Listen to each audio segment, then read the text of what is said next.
떠도는 여러분의 고견을 떴습니다. 떠평 보시기에 앞서 구독 눌러주십시오. 구독 버튼 있죠? 예, 꼭 클릭 이렇게 하시면 됩니다. 아직 안 누르셨다고요? 안 눌러주십시오. 큰 도움이 됩니다. 이준석 이제 진짜 며칠 안 남았죠. 저는 아웃될 걸로 보는데요. 윤리위 결정을 기다리면서 여러분들이 이준석에 관한 글을 올리고 있는데요. 그 중에 하나 제가 골랐습니다.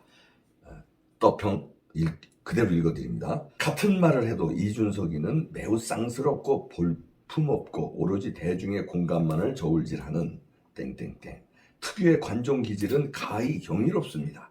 자신의 안위가 우려되어 당대표의 신분을 최대한 자가 견인하고 있으나 그 뻔한 속내를 모르는 이가 있겠습니까? 박근혜 씨의 큰 실수입니다. 어제 대통령 만나는 자리에서 일부러 혼자 넥타이를 매지 않았더군요. 지난 유세 중에도 윤석열과 인사할 때는 지손이 윤통의 어깨로 억지로 먼저 올리더군요.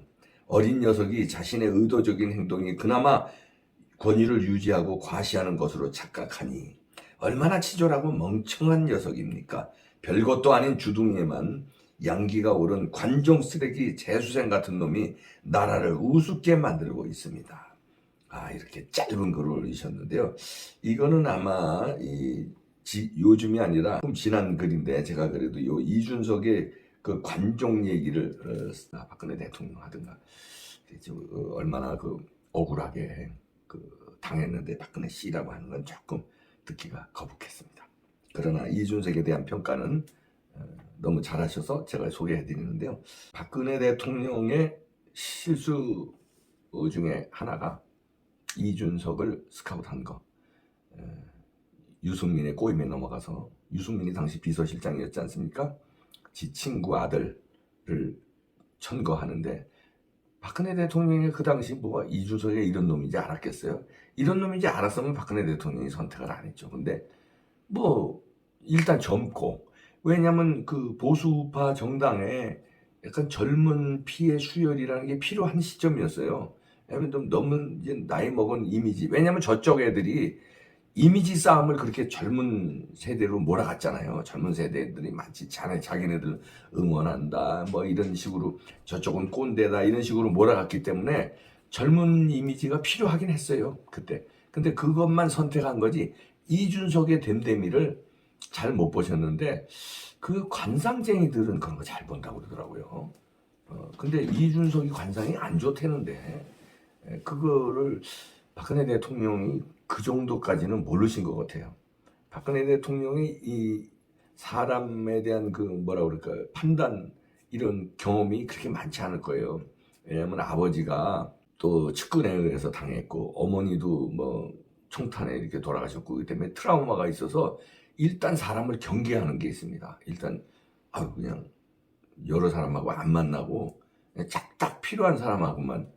그래서 이제 최순실 사태도 이제 그래서 난 건데, 왜냐하면 이제 강요들이라든가 수석들이든가 다 있지만 뭔가 옛날서부터 아는 사람들이 아니기 때문에, 최순실은 대학생 때부터 알았다는 거 아닙니까?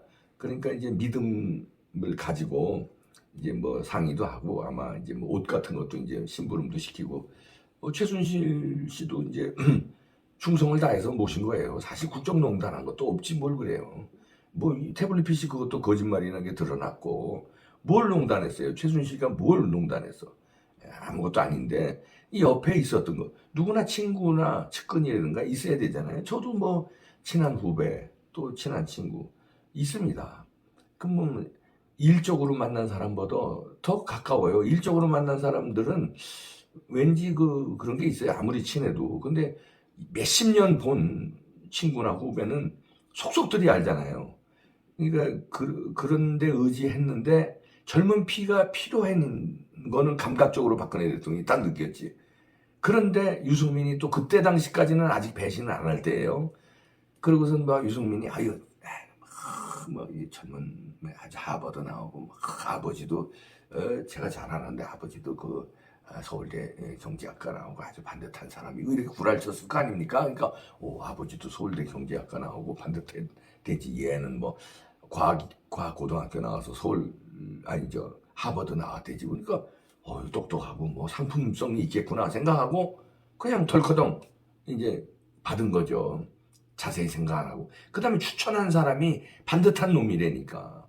우리도 그러잖아요. 측근이 예를 들어서 뭐 누구를 추천하는데 반듯하다 그러면 믿잖아요. 그게 믿었던 게 잘못이야. 그러니까 최소한의 그 관상 같은 거 볼 줄을 알아야 되는데 관상 누가 봅니까? 네, 볼 줄 아는 사람이 몇 명 되겠어. 이병철 회장은 그걸 봤대잖아요. 자기도 잘 봤지만 중요한 사람을 뽑을 때는 옆에 관상쟁이를 갖다 놨대잖아요. 그러고서는 잘 보고 판단 이제 듣고 저는 어떤 놈이냐? 저는 배신할 놈이다. 그럼 절대 안 썼다는 거 아닙니까? 그게 얼굴에 나온다는 거 아니에요. 근데 이준석이는 관상 대가들이 보면은 관상이 안 좋다고 그러더라고요. 예. 그런 면에서 박근혜 대통령이 최고의 실수는 이준석이를 선택한 거. 이럴 줄 몰라셨겠죠. 지금 얼마나 심정이 복잡하시겠습니까? 박근혜 대통령이. 자, 가만히 내가 생각해보니 사람 잘못 써가지고 내가 탄핵도 당하고 저 배신자들 무리에 내가 당했는데 그 배신자들에는 1등이 유승민이고 그뭐 쭉 있잖아요. 유승민 내가 어떻게 키웠는데 그래서 자기 지역구를 물려줬어요. 유승민한테. 저놈을 내가 어떻게 키웠는데 기어코 이준석이라는 놈을 청구하더니 이준석이가요 그 탄핵 정국에서 얼마나 박근혜 대통령 배신하는 말을 많이 했는지 모릅니다. 방송에 나가서 이 방송 저 방송 돌아다니면서 박근혜 대통령을 씹었어요. 그 탄핵 되기 전에 왜 촛불 난동 일어나고 이럴 때요. 말 한두 번이 아닙니다. 강적들의 저하고같이 방송하는 강적들에서도 씹었어요. 그리고 다른 방송 나가서 뭐 박근혜 대통령 어쩌다 쥐를 키워줬는데 그렇게 씹어대더라고요. 그때부터 박근혜 대통령이 얼마나 속상하고 자책하셨을까. 왜 내가 저런 놈들을 키웠지. 얼마나 속이 상하고 자책해. 어디다 얘기는 못하고 그랬잖아요. 어디다 얘기를 못할 거 아니에요. 내가 유승민이 같은 놈을 어디서 키웠는지 모르겠다. 내가 이준석이 같은 놈을 어떻게 발탁했는지 모르겠다. 아마 최순실 씨한테는 얘기했을 거예요. 근데 방송에서 얘기합니까? 국무회의에서 얘기합니까? 당하고 나서 그냥 감옥소에 계시면서 한탄만 하셨을 거예요. 그런데 이준석이가 지금 이제 며칠 안 남았는데 이제 발버둥을 치잖아요. 여기 글에 쓴 거하고 똑같습니다.